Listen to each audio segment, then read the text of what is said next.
Hello my dear friends, welcome to my channel. A couple of days ago I posted a picture on Instagram and asked you to ask me questions, and a lot of those questions were about starting my own company. By the way, if you haven't asked your question yet, go ahead and subscribe to my Instagram, and I'm looking forward to receiving your questions.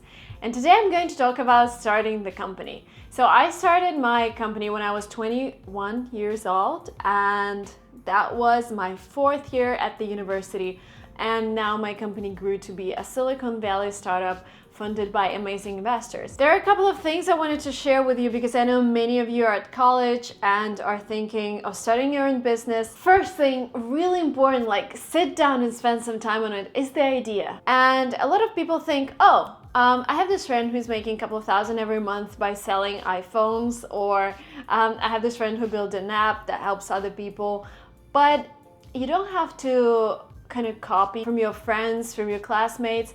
It's very important that you do something that you're passionate about, because you need to remember that a lot of businesses are unprofitable for the first year. So when I started my company, I had to live at my parents' place and I did everything for free, and we had like a couple of clients.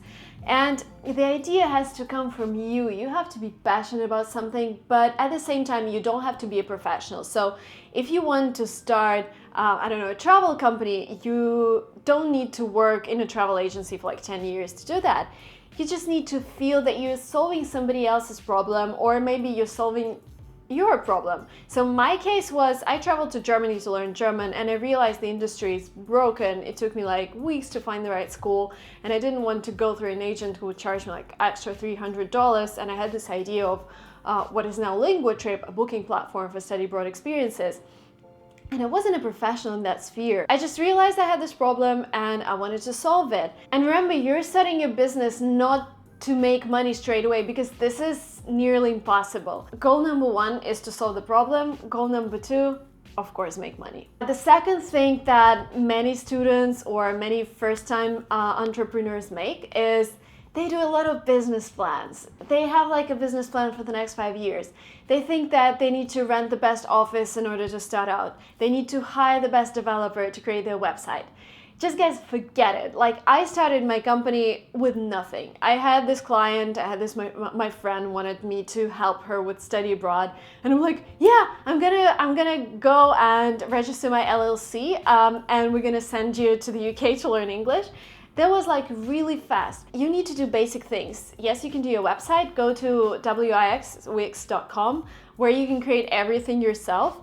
I use a lot of cool pictures from unsplash.com. They have really nice photography, or you can just go and make pictures yourself. You can start a blog, which is the best source of traffic, because as I said, you have to be passionate about what you do. And don't be afraid to share information. So there are loads of things that you can do for free in order to start your business. And our initial investment in our company was $300, and that's in legal fees to start a company. The third thing that might help is actually watching YouTube vloggers, like me, who have their own company, or reading books. My personal favorite is 4-Hour Workweek by Tim Ferriss.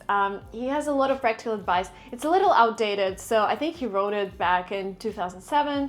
And a lot of advice is non-applicable, but there are some good things on how you can start and how you can outsource later. I know many of you guys are starting on your own, and it's very important to have this feeling that somebody else is going through the same thing. Fourth thing, this is like super important. You have to get your customers first. You have to ask them whether they need what you're doing. Go ahead and do something basic. Like, for example, my idea was to build a booking platform for language courses abroad.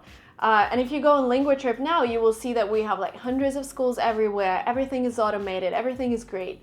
But we started as a really small website. I will actually give you a link. We were called MP Education. It's a very basic platform. I think we paid like $400 to develop it, and I did all the content myself. Like, everything you see there was done by me. I was taking the pictures from online resources. I was writing text, translating text. Yeah, in order to get your first customers, you have to have something basic, have some credibility, but really go out there and test your idea before investing thousands of dollars into it. But the more customers you get, the more money you will generate. I think this is the way the business should work.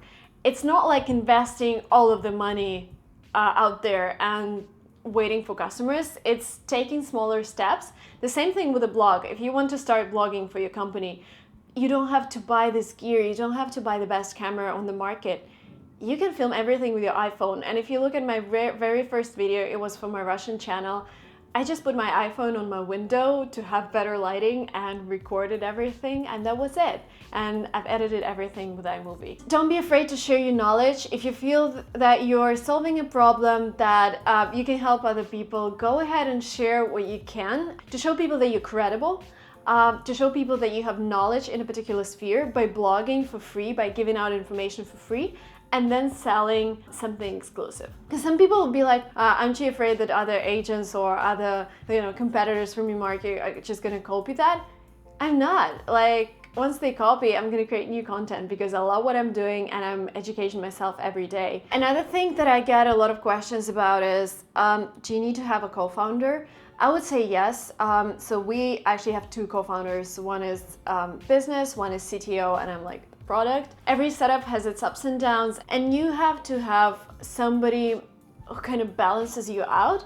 So for example, on the days when I was like, oh my God, I'm so tired, my co-founder would be like, do you remember we had this problem a month ago and we handled it? But also, if you feel that you don't have this right person right now, just start on your own. The right people will follow. Do everything yourself. I know it's hard. Maybe find like an intern or somebody to help you. You can go to upwork.com, a lot of freelancers who can help you with some things. And then if the company takes off, and I'm sure it will, you will find the right person who will be a co-founder or who will have a small stake in your company and will help you grow the business. Another question from you guys was like, how the hell do I organize my time when I'm studying at college and I'm running my company? So here's the trick. Work 12 hours a day. Really, it's just that blunt. So I had my company's cell phone with me at every lecture, and when it rang, I had to run out of the class and answer the phone, and I was praying for people to be really quiet so that my clients would have an impression that I'm actually in the office, and I'm like, hello, this is MP Education, how can I help you? That was so funny, but yeah, this is how I rolled. Yes, some people doubted our credibility because we didn't have an office, but at the same time, I was working so hard, I was getting back to clients, I was hustling. So yeah, just work a lot. And again, if you're doing something that you're passionate about, you won't be tired. You will study for a couple of hours and then you work on your project for a couple of hours and you will mix the things, and actually the change of activity is kind of rest. That's what I think. Like, your day has to be fully booked, but because you're doing different things, it actually gives your brain some relaxation. And my last part would be about studying in a foreign country. I know many people want to bring their company to the States like I did. I came from Russia and started a company here in America. But I think it's very important to start in your home market first and test the idea and have some cash flow before coming to a foreign country. Because when you're at home, you can crush your parents' couch, you can eat their food, you can drive their car. But once you're here, you have to pay for everything. So yeah, just start in your market first. And if you have more questions about starting in the States, I will be happy, like super happy to answer them. Please write them down in comments below. So guys, please subscribe to my channel if you haven't yet, and please write your questions down in the comments below about starting a company. I would be really happy to share my 6 years experience. Thank you so much for watching this up to the end, and I'm looking forward to seeing you in the next videos. Bye bye.